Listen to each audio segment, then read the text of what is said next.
Classes में आप सभी का स्वागत है। आज हम राम नरेश त्रिपाठी द्वारा स्वदेश प्रेम की परिचर्चा करेंगे। राम नरेश त्रिपाठी ने पथिक, मिलन, स्वप्न, ग्राम्य गीत, कविता कौमुदी आदि इनकी रचनाएं हैं और इनका जन्म स्थल कोयरी जौनपुर में इनका जन्म स्थल हुआ, यानी जन्म स्थल है। और 4 मार्च सन 1989 1889 ईस्वी में इनका जन्म हुआ और 16 जनवरी सन 1962 ईस्वी में इनकी मृत्यु हुई। भाषा शैली इनकी खड़ी बोली, वर्णनात्मक एवं उपदेशात्मक है। अगर बच्चों हम संदर्भ लिखना चाहते हैं तो हम ये लिखेंगे कि प्रस्तुत काव्यखंड हमारी पाठ्य पुस्तक कक्षा 10 हिंदी के स्वदेश प्रेम नामक पाठ से लिया गया, जिसके रचयिता राम नरेश त्रिपाठी जी हैं। अब हम जो है इस लेसन को आप लोग बड़े अच्छे से तैयार कर लेना और अब हम इसी लेसन की परिचर्चा करेंगे। और आप लोग बड़े ध्यान से इस लेसन को देखना। हम एक लाइन इसका आप जो है अर्थ बताएंगे। प्रसंग में बच्चों ये लिख देना कि कवि ने इन पंक्तियों में भारत के गौरवपूर्ण अतीत की झांकी प्रस्तुत किया है, यानी हमारा भारत देश जो है पहले कैसा था उसकी झांकी यहाँ इन्होंने प्रस्तुत किया है। अब यहाँ पर जो है पहली लाइन है आपका कि अतुलनीय जिनके प्रताप का, अतुलनीय जिनके प्रताप का साक्षी है प्रत्यक्ष दिवाकर, घूम घूम कर देख चुका है जिनकी निर्मल कीर्ति निशाकर। दिवाकर माने सूर्य, निशाकर माने चंद्रमा। तो भारत देश प्राचीन काल से ही गौरवशाली है। इस देश के प्रताप का साक्षी गवाह सूर्य स्वयं ही है और चंद्रमा भारत की निर्मल कीर्ति का साक्षी है। इन 2 लाइनों का अर्थ ये हुआ, यानी गवाह है चंद्रमा और गवाह है सूर्य। आगे देखिए, देख चुके हैं जिनका वैभव ये नभ के अनंत तारागण, अगणित बार सुन चुका है नभ जिनका विजय घोष रण गर्जन। तो बच्चों यहाँ पर आकाश और नक्षत्रों की बात की गई है। तो आकाश के नक्षत्र, आकाश में जो नक्षत्र हैं, आकाश के नक्षत्र भारत के अतुल वैभव के साक्षी हैं, यानी भारत के पास कितना वैभव है, जिसकी अतुलनीय वैभव है, उसका साक्षी कौन है? नक्षत्र। और गरजती हुई लहरों वाला समुद्र इसके जयघोष सुनने का साक्षी है ना। अगणित बार सुन चुका है नभ जिनका विजय घोष रण गर्जन, और शोभित है सर्वोच्च मुकुट से जिनके दिव्य देश का मस्तक, गूंज रही है सकल दिशाएं जिनके जय गीतों से अब तक। अगणित बार सुन चुका है नभ जिसका विजय घोष रण गर्जन।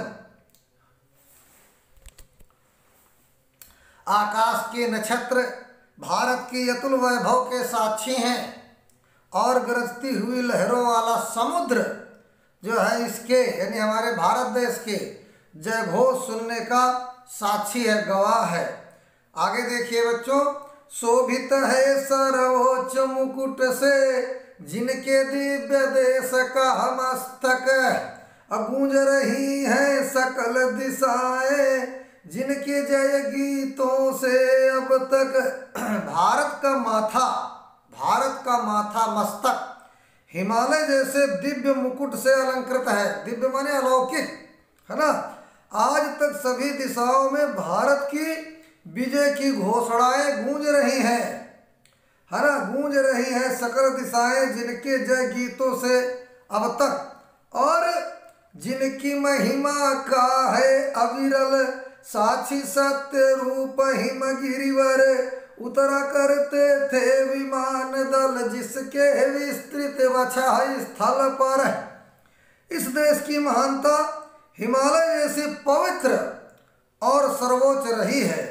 इसी हिमालय पर देवता भी स्वर्ग से आकर अपने विमान उतारा करते थे, यानी देवता भी अपने जहाज विमानों को उतारा करते थे।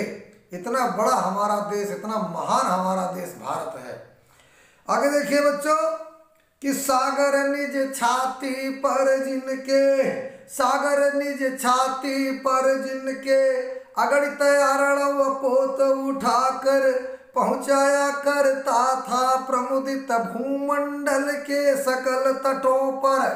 सागर माने समुद्र, यानी भारत जो है, भारत समुद्र व्यापार के क्षेत्र में है ना, भारत समुद्र व्यापार के क्षेत्र में भी बहुत उन्नति कर चुका था। इस देश के जलपोत, यानी इस देश के जलपोत माने पानी का जहाज है ना, जलपोत समुद्र की छाती चीर कर दूर देशों के तट तक जाते थे।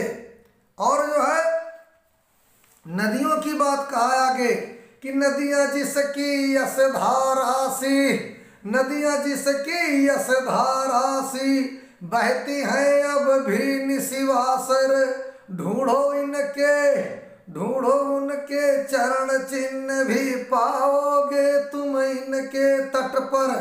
भारत की नदियों के विषय में यहाँ कवि राम नरेश त्रिपाठी ने कहा, भारत की नदियां जल के रूप में आज भी मानो उसकी गौरवपूर्ण कीर्ति को बहाती जा रही हैं, यानी नदियां जो है भारत का यश बहा रही हैं। इन्हीं नदियों के किनारे बसे हुए नगरों में हमारे देश की उज्जवल सभ्यता, उज्जवल संस्कृति का स्वरूप आज भी देखा जा सकता है। बहुत ही अच्छा लिखा है। आगे देखिए यहाँ पर जो है कवि ने इन पंक्तियों में बताया है कि मनुष्य को अपने देश से अधिक प्रेम होता है, वो स्वदेश छोड़कर कहीं जाना पसंद नहीं करता। अपने देश से सभी लोग प्रेम करते हैं। इसलिए कवि ने आगे लिखा है कि विश्वत रेखा का वासी जो, विश्वत रेखा का वासी जो, जीता है नित हाँफ हाँफ कर, रखता है अनुराग अलौकिक वह भी अपनी मातृभूमि पर। तो जो मनुष्य भूमध्य रेखा का निवासी है, जो मनुष्य भूमध्य रेखा का निवासी है, जहाँ असहनीय गर्मी पड़ती है वहाँ वो गर्मी के कारण हाँफ हाँफ कर अपना जीवन व्यतीत करता है, लेकिन वहाँ की भीषण गर्मी को छोड़कर वो शीतल प्रदेश में नहीं जाता है। वो अपनी मातृभूमि से असाधारण प्रेम रखता है और उसके प्रति अपार श्रद्धा रखता है। आगे देखिए ठंडे देशों की बात कि ध्रुववासी जो हिम में तम में, ध्रुववासी जो हिम में तम में, जी लेता है कांप कांप कर, वह भी अपनी मातृभूमि पर कर देता है प्राण निछावर। जो मनुष्य ध्रुव प्रदेश का रहने वाला है, जो मनुष्य ध्रुव प्रदेश का रहने वाला है, जहाँ सदैव बर्फ जमी रहने के कारण भयंकर सर्दी पड़ती है, वहाँ वो भयंकर ठंड से कांप कांप कर अपना जीवन निर्वाह कर लेता है। परंतु वो ठंड से घबराकर गर्म प्रदेशों में अपना जीवन नहीं बिताता, उसे भी अपनी मातृभूमि से अतुल प्रेम होता है और अपने देश की रक्षा के लिए वो उस पर अपने प्राण न्यौछावर कर देता है। बच्चों कवि ने स्पष्ट किया है कि मानव को मातृभूमि से स्वाभाविक प्रेम होता है। इन पंक्तियों में स्वदेश प्रेम की प्रेरणा दी गई है। भाषा यहाँ सरल खड़ी बोली, शैली है विवेचनात्मक, रसवीर रस है, अगुण ओज है, शब्द शक्ति व्यंजना है और अनुप्रास अलंकार है। आगे बच्चों देखो, तुम तो हे प्रिय बंधु स्वर्गसी, तुम तो हे प्रिय बंधु स्वर्गसी, सुखद सकल विभवों की आकर, धरा शिरोमणि मातृभूमि से धन्य हुए हो जीवन पाकर। यहाँ कवि ने मातृभूमि को स्वर्ग से भी बढ़कर बताते हुए देश प्रेम की प्रेरणा प्रदान की है। देश प्रेम की प्रेरणा देते हुए कवि कहते हैं कि विश्वत और ध्रुव प्रदेशों के निवासी भी अपने देश से प्रेम रखते हैं। तुम तो भारत भूमि से तुम्हें निश्चय ही प्रेम होना चाहिए, क्योंकि यहाँ की धरती सुख समृद्धि से परिपूर्ण है। भारत भूमि तो स्वर्ग से भी बढ़कर है। इस धरती पर जन्म पाना बड़े पुण्यों का फल होता है। बहुत भाग्यशाली होते हैं जो भारत में जन्म लेते हैं। हमने यहाँ का अन्न खाया। तो आगे देखिए यहाँ पर, तुम जिसका जल अन्न ग्रहण कर, तुम जिसका जल अन्न ग्रहण कर, बड़े हुए लेकर जिसकी रज, तन रहते कैसे तज दोगे उसको है वीरों के वंशज। और हमने यहाँ का अन्न खाया, पानी पिया और इसी धूल में खेल कर बड़े हुए, तब शरीर के रहते हुए इसकी रक्षा करना हमारा पहला कर्तव्य है। हमारा कर्तव्य है कि हम देश की रक्षा करें, हम देश की रक्षा करें, है ना। आगे देखिए, जब तक साथ एक भी दम हो अवशिष्ट एक भी धड़कन। जब तक साथ एक भी दम हो अवशिष्ट एक भी धड़कन, रखो आत्म गौरव से ऊंची, पल के ऊंचा सिर ऊंचा मन। बच्चों, जब तक हमारी सांसें चल रही हैं और जब तक हमारा हृदय धड़क रहा है, तब तक हमें अपने देश का गौरव ऊंचा रखना है। जब तक शरीर में एक बूंद भी खून रहेगा, रक्त रहेगा, तब तक हम दीन वचन नहीं बोलेंगे। और देश की रक्षा करते हुए यदि मृत्यु भी हो जाती है तो हम उससे भी डरने वाले नहीं हैं। तो यहाँ मातृभूमि की रक्षा करना प्रत्येक देशवासी का पहला कर्तव्य है। भाषा प्रवाहमयी खड़ी बोली यहाँ पर लिखेंगे। शैली भावात्मक रसवीर है, गुण ओज है, शब्द शक्ति व्यंजना और अलंकार यहाँ पर उपमा अलंकार है।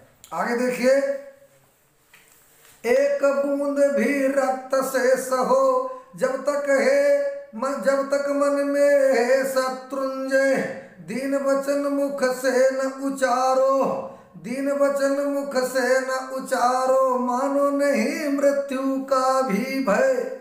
जब तक शरीर में एक बूंद भी रक्त का कतरा रहेगा, खून की बूंद एक भी हमारे शरीर में है, तब तक हम दीन वचन नहीं बोलेंगे।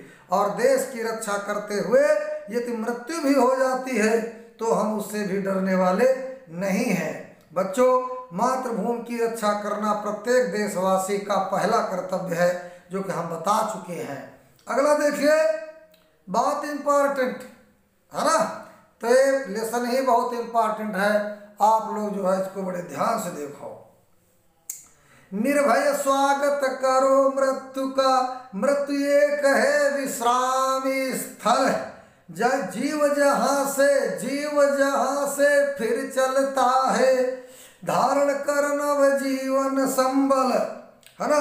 भारत यहाँ कवि भारतीय युवकों को उद्बोधित करते हुए कहते हैं कि हमें देश के लिए अपना सर्वस्व न्यौछावर कर देना चाहिए। ये शरीर क्षणभंगुर है, अतः शरीर का मोह करना बेकार है, मोह व्यर्थ है। बच्चों, यहाँ पर कवि ने कहा कि भारत के वीर युवकों, तुम निडर होकर के मृत्यु का स्वागत करो, मृत्यु से मत डरो। मृत्यु तो सत्य है, मृत्यु आती है सबको, जो जन्म लेता है उसकी मृत्यु निश्चित है। तुम मृत्यु से डरो नहीं, क्योंकि मृत्यु तो एक ऐसा स्थान है जहाँ पर मनुष्य अपने जीवन भर की सारी थकान को दूर करके आराम प्राप्त करता है। विश्राम स्थल है मृत्यु।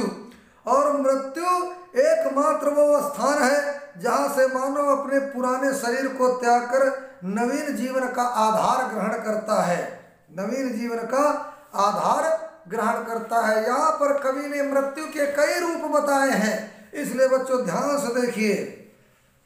आगे क्या कहा मृत्यु को? पहले मृत्यु को विश्राम स्थल कहा, अब देखिए मृत्यु को क्या कहा। मृत्यु एक सरिता है जिसमें, मृत्यु एक सरिता है जिसमें श्रम से कातर जीवन नहाकर फिर नूतन धारण करता है, काया रूपी वस्त्र बहाकर।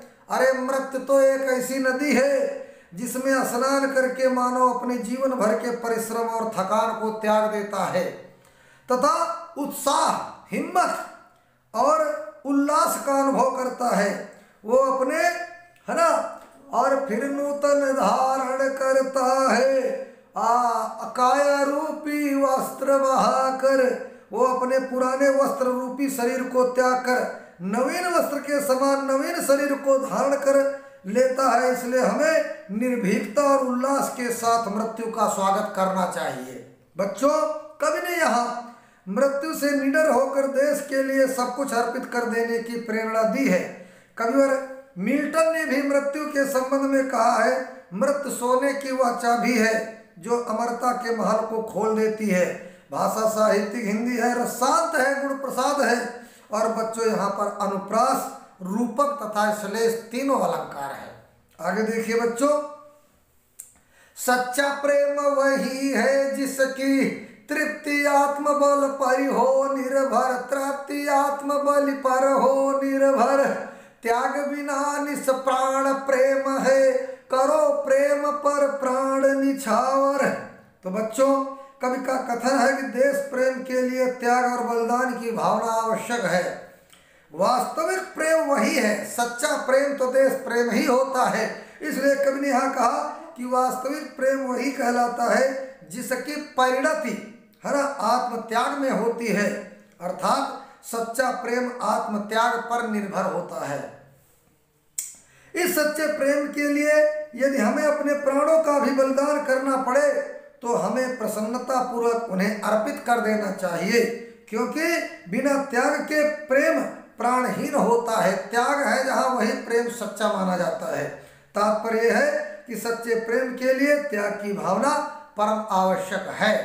देश प्रेम वह पुण्य क्षेत्र है, देश प्रेम वह पुण्य क्षेत्र है, अमल असीम त्याग से विलसित, आत्मा के विकास से जिसमें मनुष्यता होती है विकसित, मनुष्यता होती है विकसित। मेरे बच्चों, देश प्रेम एक ऐसा पवित्र क्षेत्र है जो कि निर्मल और निस्सीम, जिसमें कोई मलता नहीं होती, गंदगी नहीं होती, निस्सीम, जिसकी कोई सीमा नहीं होती, देश प्रेम में और त्याग के बल पर ही सुशोभित है। अर्थात देश प्रेम की शोभा निर्मल त्याग पर निर्भर है। देश प्रेम की भावना से ही मृत्यु की आत्मा का विकास होता है और मानवता का, इंसानियत का विकास होता है। इसलिए मानवता को विकसित करने के लिए देश प्रेम बहुत आवश्यक है।